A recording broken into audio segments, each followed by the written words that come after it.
I don't think I need to give you any kind of statistics to tell you about the reality that parents are really concerned with their children's screen time addiction.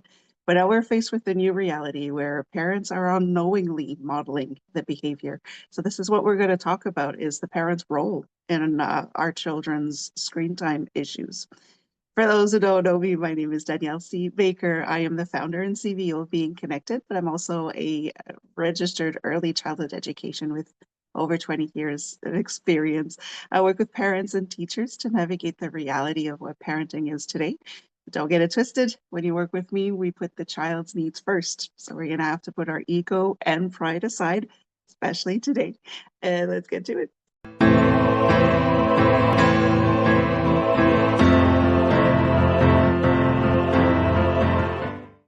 Hello, hello, hello, and welcome to the Talk to Danielle podcast. I am your host, Danielle C. Baker.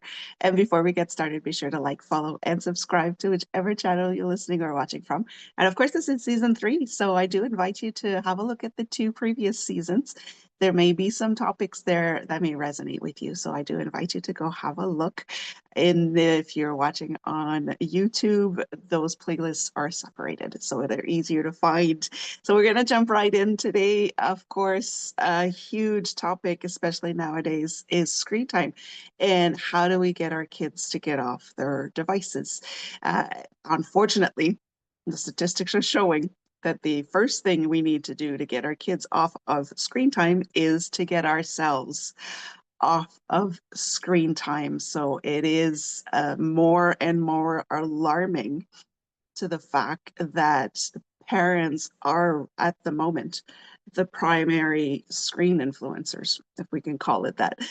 So their statistics are screaming that we need to do something. We have to remember that children imitate us. We model the behaviors. So for our children to be constantly requiring a screen, they're learning that from some. They're getting it from something. They're not born with a screen in their hand. So we need to look at ourselves, and this is going to sting a little bit today. But I'm going to throw some numbers at you just to see, just to show you how bad it's getting. So there are statistics globally on the average screen time for adults. So we're talking about adults here. And globally, so if we just average out everybody from everywhere around the world, the average screen time per day is 6 hours and 40 minutes. That's 6 hours and 40 minutes. That is pretty much a full-time shift that adults are on their phone every day. This is globally. Now I can break it down to you. This statistics, by the way, was from 2024. So of course, these were last year's numbers. Obviously, we don't have this year's numbers, but when I was digging into that, it looks like we're actually going to be going higher for 2025. So we do need to address this issue. It is quite important. And so far, I'm going to give you statistics for this year. So far in 2025, I've kind of I'll give you the top 3 countries with the highest screen time and then the lowest screen time. So for the highest screen time, we have South Africa at 9 hours and 40 minutes a day, Brazil at 9 hours and 9 minutes a day, and the Philippines of 8 hours and 52 minutes a day. And so in some instances, this is screen time that does not involve work. So we're looking at people pulling in overtime on screens. That doesn't even include work. Now, for the least amount of screen time, the winner is Japan with 4 hours and 9 minutes a day. Denmark is 5 hours and 10 minutes, and Greece, 5 hours and 21 minutes. That's pretty alarming. Now, I am in Canada, so I figured I would throw some North American statistics for you as well. So the USA, uh, they can only give us ranges for North America. Okay, so bear with me on this one. For the US, we're looking at anywhere from 7 hours to 12 and a half hours. of screen time. Canada, we're looking at about 6 hours to, again, it'll go up into the 12 hours. I'll give you the breakdown for that as well. And then Mexico is averaging about 7 hours to 10 hours a day. So it's still pretty high. And in Canada, this is the interesting fact. In Canada, for individuals that are 18 to 34, that is a pretty wide age group range. But from 18 to 34, we have a big winner there, 13 hours a day on their screens.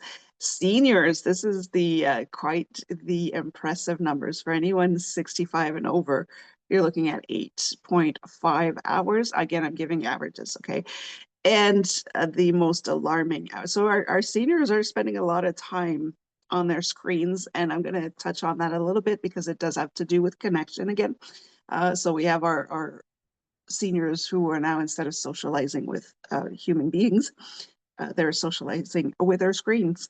And children, young children, are averaging 4 hours a day on screens. And that's just leisure because they're not involved with work most of the time. So just for fun, we're letting our children spend 4 hours a day on screens, and sometimes it's more than that. So these are really, really, really alarming statistics. And then if we're looking at the adult side of things, when we're looking at 6 hours a day, 13 hours a day, being on our phone, that downtime with our phone is not a hobby. It is not a downtime. It's not a pastime. It is a lifestyle. So if you catch yourself saying that you don't have time to go to the gym, that you don't have time to meal prep, that you don't have time to do extra activities with your children, or that you don't have time to really take care of yourself. You have to admit now, depending on what your number is, and we're going to talk about that in a little bit, your phone is your lifestyle. Your phone is your health regimen. Your phone is your parenting style. And so we really need to take that into consideration. We really need to uh, get real with this. We are constantly on our children's case for being on the screen for too long. But if we look back and see at what they're seeing from us, we don't have to look very far to find out where they're getting it from. Now, it is a lifestyle choice, and it is a choice that has some really long lasting consequences. And this is what I'm going to go over right now with you. Now, this harsh reality does have quite an impact on our children. And a lot more people are talking about it. We need to talk about it a lot more. I'm going to run you through some of the main reasons why our time on our screens has a huge negative impact on our children and the newer generations. The first one being reduced face-to-face connection. Now, this has I've done another podcast on this. I've been a guest on a podcast for that as well. Those face-to-face interactions, especially in the first 2 years of our child's life, and it's actually the first year. The first 2 years is very important because this is where our children are developing their social skills. Before they can even talk, before they can even move, they are absorbing what we're teaching them in terms of how to interact with another person. We are their first social circle. And so if we're thinking that, oh, they're babies, they can't talk, so I don't need to be in their face all the time. So if whatever there is that they're doing and they're watching you and you're on your screen, you're teaching them that that screen is more important than they are. So that face-to-face connection and the lack of, especially in the early years, has a huge impact on the emotional bonding. First of all, as a parent, you need to have that bonding, right? So you're removing that from that relationship with your child. So there's the emotional bonding, there's the attachment security. Children, when they're very young, need to feel a sense of security, and they will bond or attach to the adults that do make them feel safe. So if you're not there with them, cooing and gurgling with them, or to actually have a conversation with them when they're talking to you, to look at them straight in the eyes and pay attention to what they're telling you, even if they're just rambling on. that does create attachment issues later on in life. It also is very, very alarming in terms of the overall development of the child, but specifically the language and reading skills. So, in order for a child to be able to read and write easily when they go into school, they need to have rich vocabulary. They need to learn many, many words and many ways of putting these words together. So, if we're removing that face-to-face interaction, where now there's no two-way conversation, where they're talking, you're talking back, they're talking, you're talking back. That interaction, that exchange doesn't exist when you have screen time. You're removing that from their chance of developing. So we now find children with very little vocabulary when they're coming into school, which will affect how they can process reading and writing. So it has a huge impact on our children's overall. And we're also talking about physical time, of course, if they're sitting or laying down on the ground instead of moving around, that does have an impact. And children are not going to go and play by themselves. They need you for that. So if you're on your screen, it takes away from their physical development, their emotional development, their cognitive development. So we're really messing up our kids right now with the screen time. We need to do something about it. The most important thing in terms of negative impact is that because we have the screen in our hand all the time, we're always looking at a screen. We could be with our family, but the TV is on. We have tablets, we have all of this. We're not interacting with each other. We are telling kids that they are not important. That's the overall message, and it's not our intention. It is clearly an unintentional thing, but it is what it is. We are teaching our kids that parents value screens more than their own children. So that does have an impact on it. There was actually a research with UCLA where extended screen time meant lower emotional recognition. So our children are not able to process their emotions. They don't know how to handle their emotions. So there's an issue there for later on with their interactions with other people, with their relationships, and just their overall interactions with other people. So it does have a huge impact. So just remember that every time you have the phone in your hand, you're basically telling your children that my screen is more important than you. And that is a hard pill to swallow. Another thing you need to realize that it's even if you are making the effort to not be on your phone when your child is interacting with you, but just the fact that you have the phone next to you, just on the table there. So you could be having family dinner, no screen at the table, but the phone is right there next to you.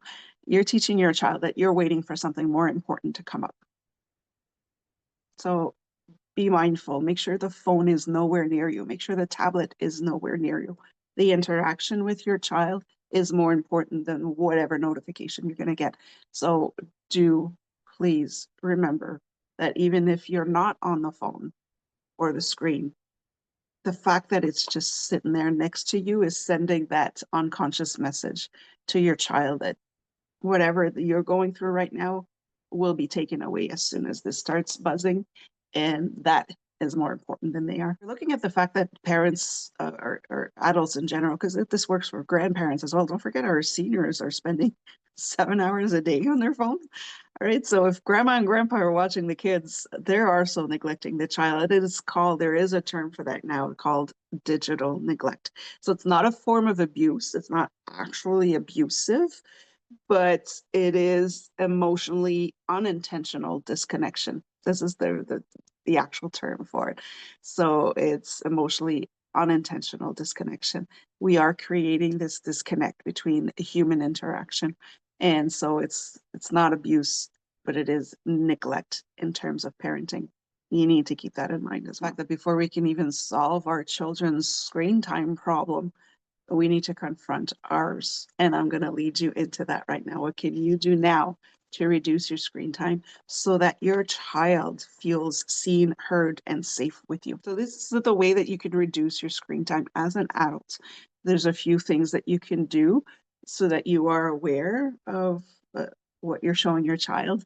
And not only for your child, but for yourself as well. If you can reduce that, if you're not pulling in overtime after your full day of work, that's a good thing. Let's look at it that way. You have more time for yourself. You can have a bit more self-care. You could actually have a healthy physical routine where you are actually exercising and keeping your health up. It's good for your mental health as well, because now you're not just constantly bombarded with background noise. So it is very important for you, not just for your child, but you're also modeling for your child how to take care of yourself. Screens are not a good way of taking care of yourself. So the first thing is the very first thing. This was shocking for me, uh, because we kind of are in denial. It is an addiction.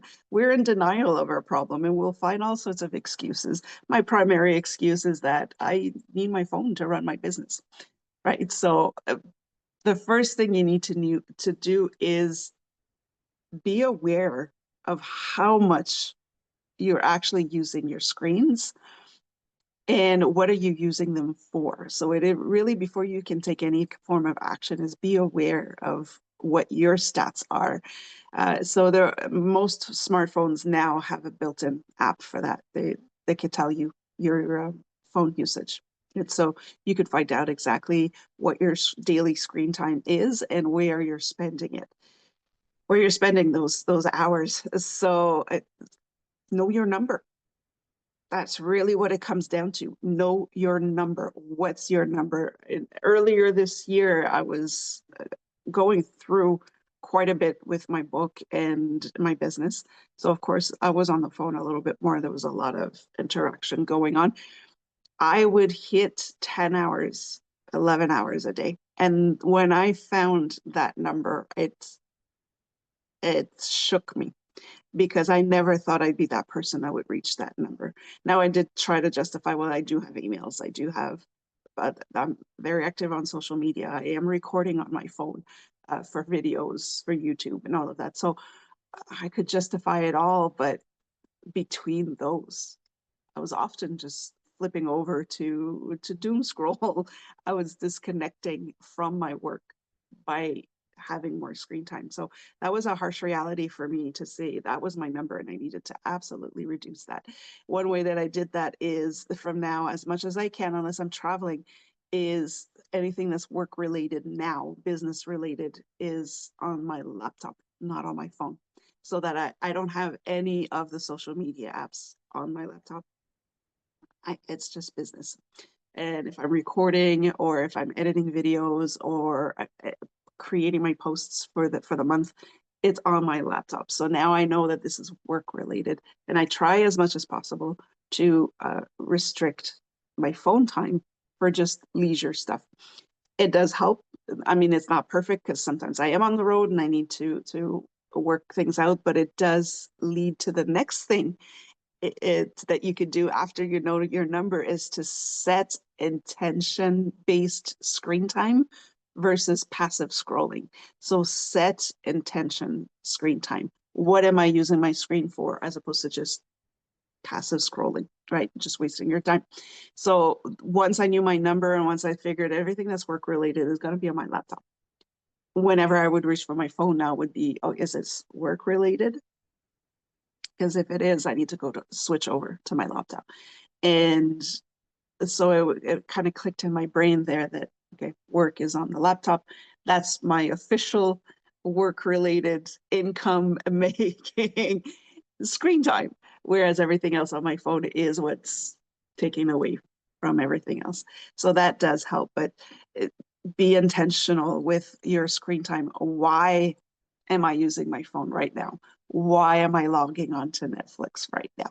So you set your intention. It does help a little bit. If you do want to just kind of scroll through social media, catch up on some texts or DMs, that's fine. But set an intention to say, okay, that I'm spending the next 30 minutes here. Set a timer. It helps a lot to reduce. It will be frustrating at first. It is an addiction. So now you're taking that time away from yourself. It is frustrating to be like, that was too fast. I need more, or if you're starting to binge watch on Netflix, it will get frustrated, but set your intention to say, okay, I'm cutting that down by half. I'm cutting it down by an hour a day to start. Uh, Set your intentions. Uh, for families, this is very helpful, is if you set phone-free zones or times.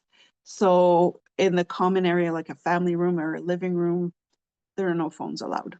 The phones stays somewhere else. So now you really are interacting.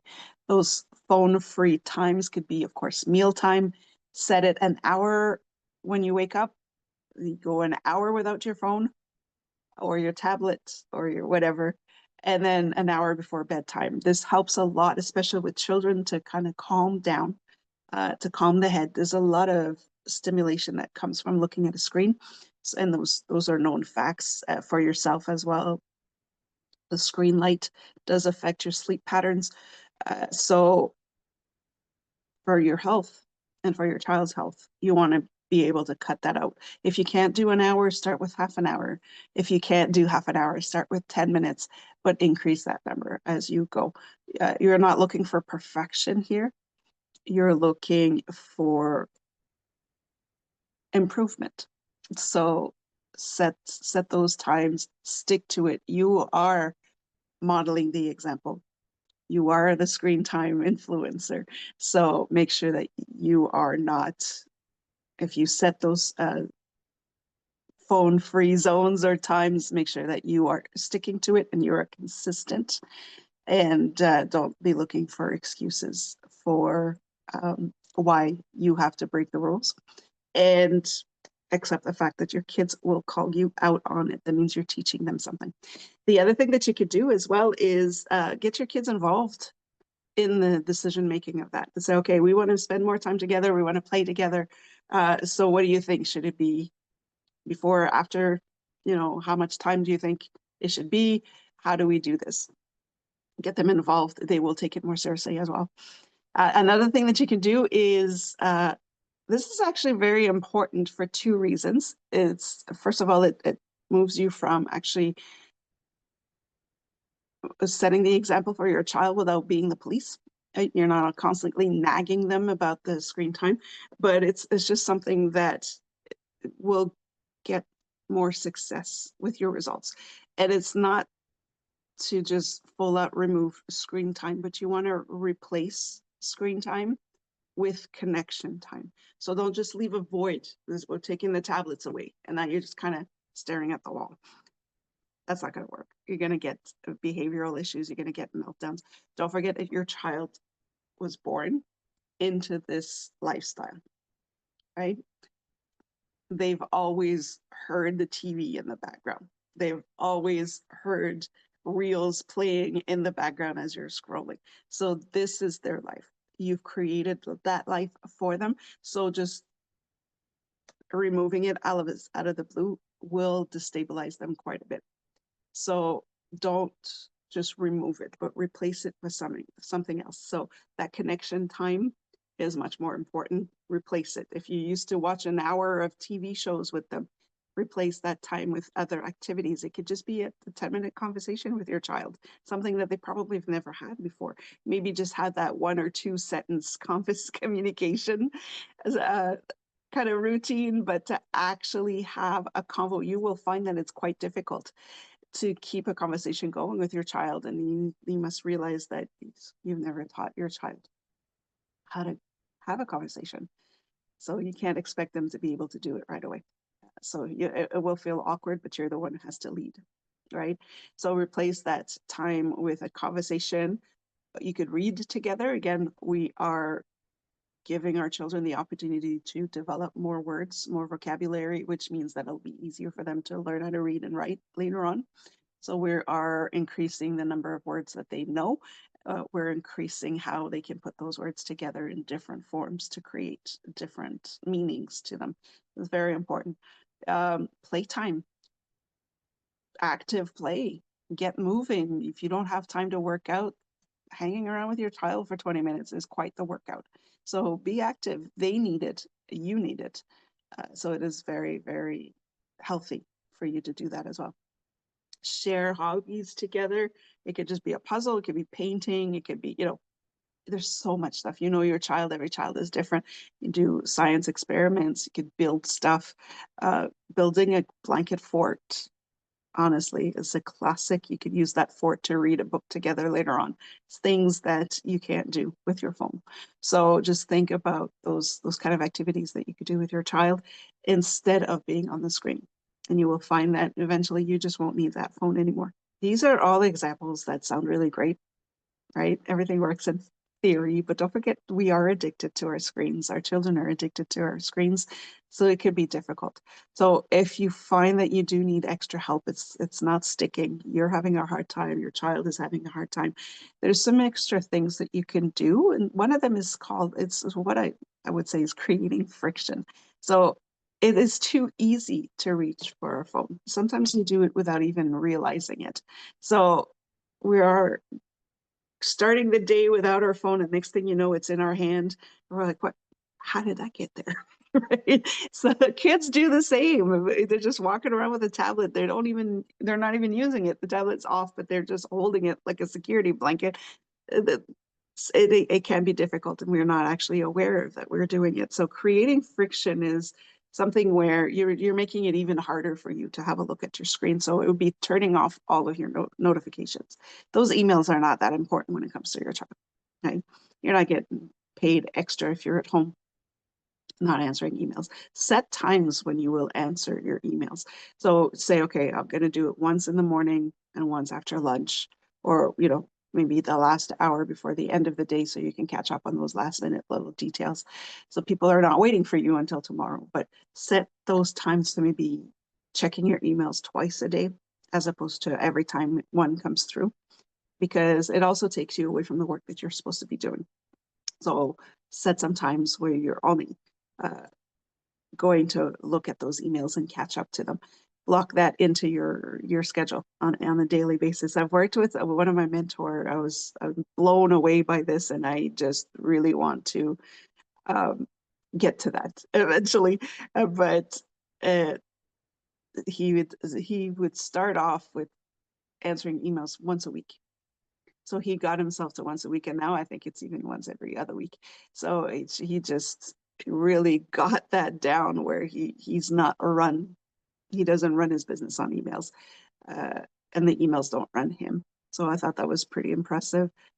I'm not there yet, but I am working. I am now working at maybe once or twice a day that I will be checking my emails. So do that.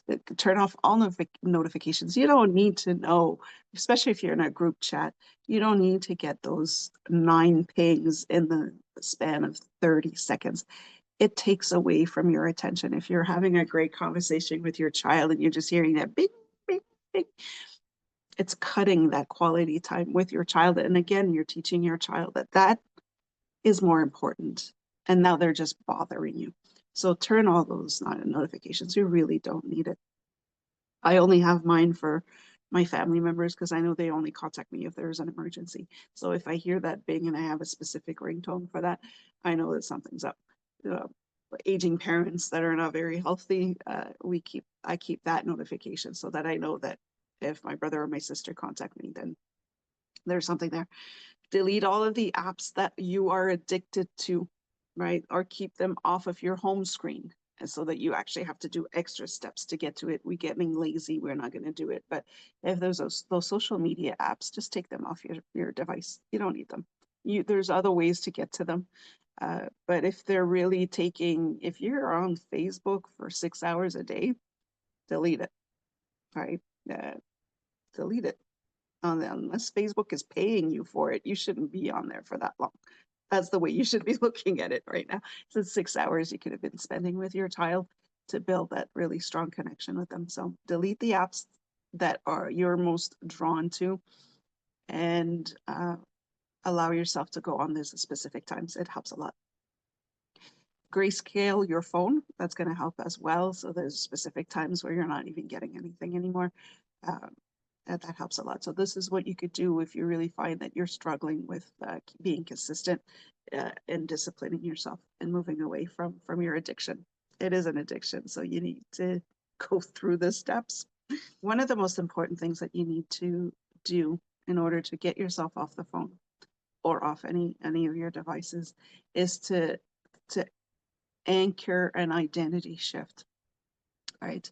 So this is where you need to look at yourself as, I am a present parent, not a scrolling parent, right? Because if you're spending 6 hours a day on your phone, you are a scrolling parent. That is your parenting style. So anchor that into you, that you are a present parent, not a scrolling parent. So every time you reach for a device, just keep reminding yourself, no, I am a present parent, and put that thing down. So now you are focusing on your child and what they're telling you and focusing on that time with them. It's doing that, all of those little tips that I've given you, it really does improve the time that you have with your child, where you're not just going, well, how was your day? Whatever. They're on this, they're not even paying attention to you. It will create quality time with your child. And the other thing too, if you're not convinced with all of this, you get fewer meltdowns.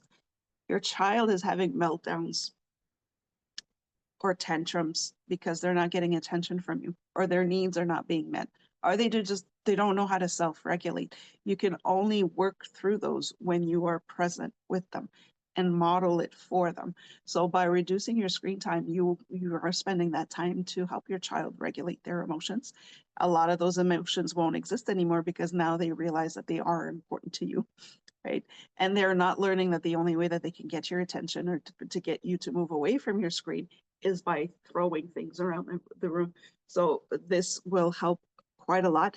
The other thing too is meltdowns. Usually there are warning signs hours before they start. Your child is non-verbally telling you that something isn't right, and we just keep ignoring it because we're busy somewhere else.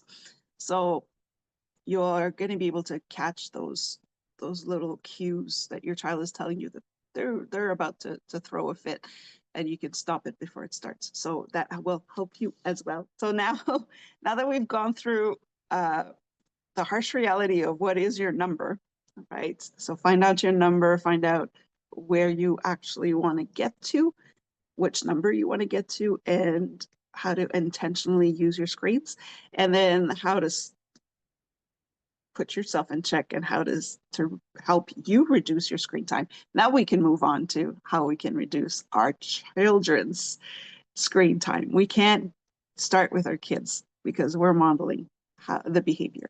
So you got to check with you first.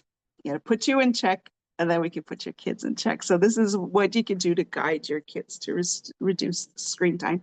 They are pretty effective, but again, you need to put yourself in check first.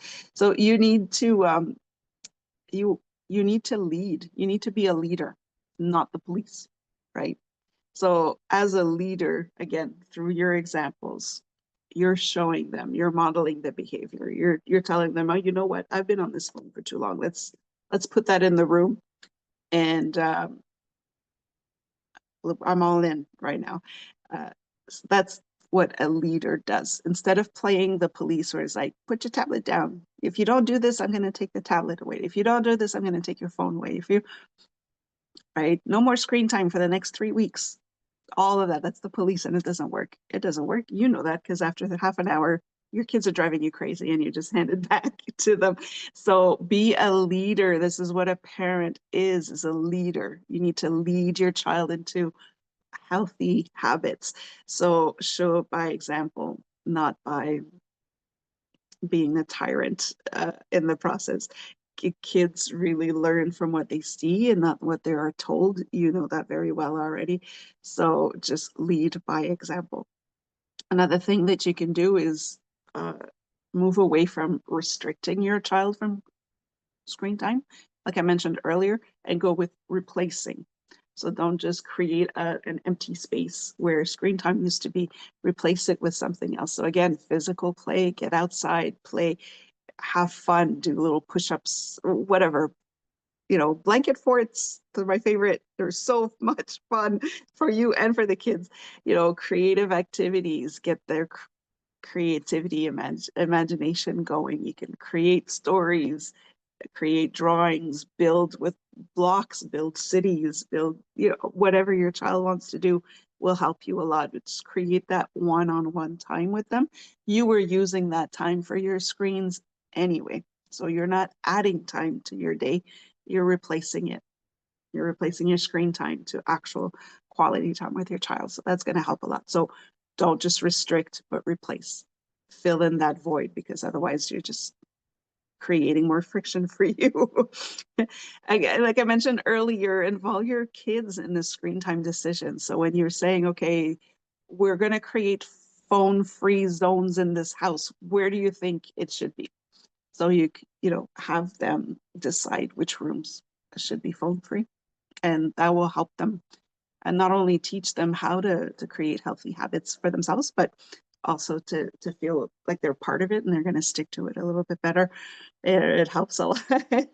um, Spend that time to teach your child about digital literacy and self-regulation. So again, it's not just to say screen times are no good for you.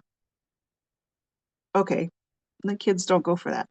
Explain why screen times are not good for them, and they're going to retain. So explain why too much screen time is unhealthy, instead of just saying, because I said so, the what we used to hear. So explain to them why, and spend that time to explain to them why it's unhealthy. Give them the reasons why, in terms of emotional health, psychological health, physical health, and then their time together.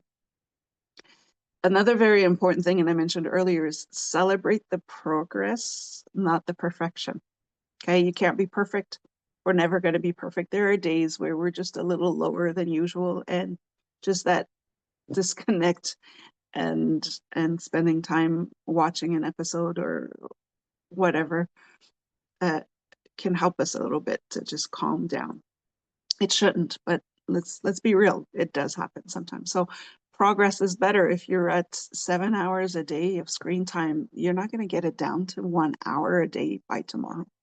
So set yourself to say, okay, well, this week I just want to be 10 minutes better, or half an hour better, or see the progress is actually going to make you want to do better and improve it and get that number to go down. So if you're going all or nothing, next thing you know, you'll be at 11 hours a day as opposed to 7 hours a day. So celebrate the progress and make it fun with the kids to say, okay, how much time have you spent? How much time have I spent? Are our numbers better? Make it a competition. Who's going to be the best one this week? Or today, depending on that child's attention span. When they're younger, you can't wait a week. It needs to be, okay, today, let's see how good we are. So just celebrate those progress, and you'll see that number go down a lot better. So with all of this information, we have to really accept the fact that screen time is now a family system problem. It's not a child problem. The kids are not having screen time problems, because now even our seniors have screen time problems. So it's an overall family system problem. So we have to stop blaming the kids on this. Grandparents, you need to stop blaming the kids on it. You are stuck glued to that TV just as much as they are. So let's work together. Let's address this. This is a family issue now. It's not just a child issue. The child are just imitating us, so it's not their problem, and we're letting it happen. It's not their problem. So let's see it that way. The solution is your leadership. How good of a leader are you? Because as a parent, parent is a leadership role. So it has to come from you. You are the solution. How is your leadership? Your child, if you are setting the example, if you're doing all the right things, your child will just naturally follow. That's what they do. They will follow the parent. So model it to them. Don't forget, it's your leadership. If it's not working, you need to put your leadership in check there. Think of it as reducing screen time is not a punishment. It's reclaiming your life, right? So teach that to your kids as well, that reducing screen time, because they are going to take it as a punishment. They will have a meltdown from it. They will push back because that's all they know. So just keep teaching them that it's not a punishment to reduce our screen time. It's actually, we're reclaiming our lives. We are in control of our lives. We feel better that way. So know that is the most important thing to do. It's not a punishment. Stop using it as a punishment, because you're teaching your child that screen time is life. If you're removing the good things from their lives to punish them, then screen time is a good thing. So move away from that. It's not a punishment. You're reclaiming your life. Okay, we've been sitting down for hours. That's not good for our body. It's not good for our health. It's not good for our mental health. Let's go and play, and go and play together. Not tell them, go play outside and leave them so you can watch your show quietly, but just go out and play with them. Go, if you can't go out and play, then find something in the house that you can do together. You are reclaiming your life. You're not punishing yourself. So just know that kids don't need perfect parents. They need present parents. And this is the most important thing ever, is to shift that identity. I am a present parent, which means that that device is nowhere near me when I'm with my children. It's not easy, but we need to get there, because clearly we're doing it wrong. We've been doing it wrong for 3 generations now, and it's not going to get better. So we need to do it. If you have any questions, don't hesitate to contact me. I'm here to help. And until next time, stay safe, stay awesome, and we'll talk soon.